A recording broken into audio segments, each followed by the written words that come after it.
Hi, how are you today? Checking in to see how everyone's doing, and want to share a thought with you today in terms of what do you do when your mind gets overwhelmed with thoughts of worry, concern, confusion, anxiety, fear, doubt, unbelief.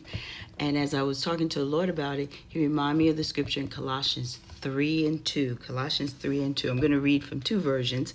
The King James Version says, "Set your affections on the things above and not on the things on the earth." And I'll also read from the Amplified Version.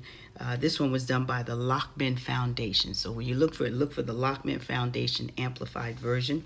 It says, "Set your mind and keep focus habitually on the things above, the heavenly things, not on the things on the earth, which have only temporal value,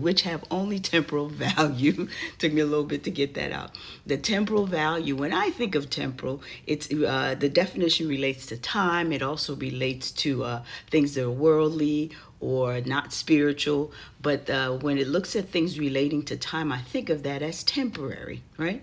Because situations we've passed through before is not the same as today or what we're walking through. We hear that in time to come it will change because it's temporary, it's temporal, it passes away, it has to maneuver itself around. So you're reminded in the word that when you're walking through, when the thoughts keep flowing and coming, we're reminded to set our focus habitually.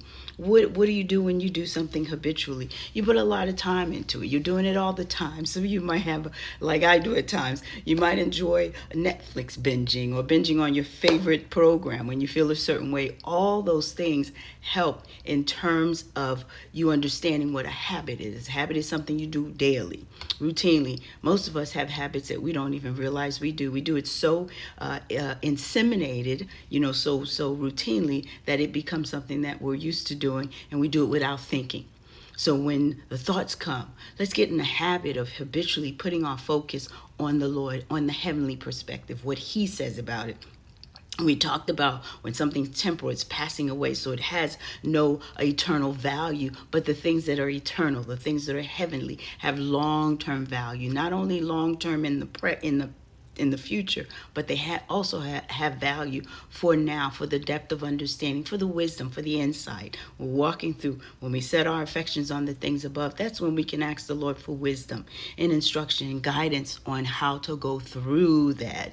Talked about walking through a thing for a way of escape, which would be in him, by his instruction, his design, and also to bear up under it by the way he sees it and the way he relieves us from that.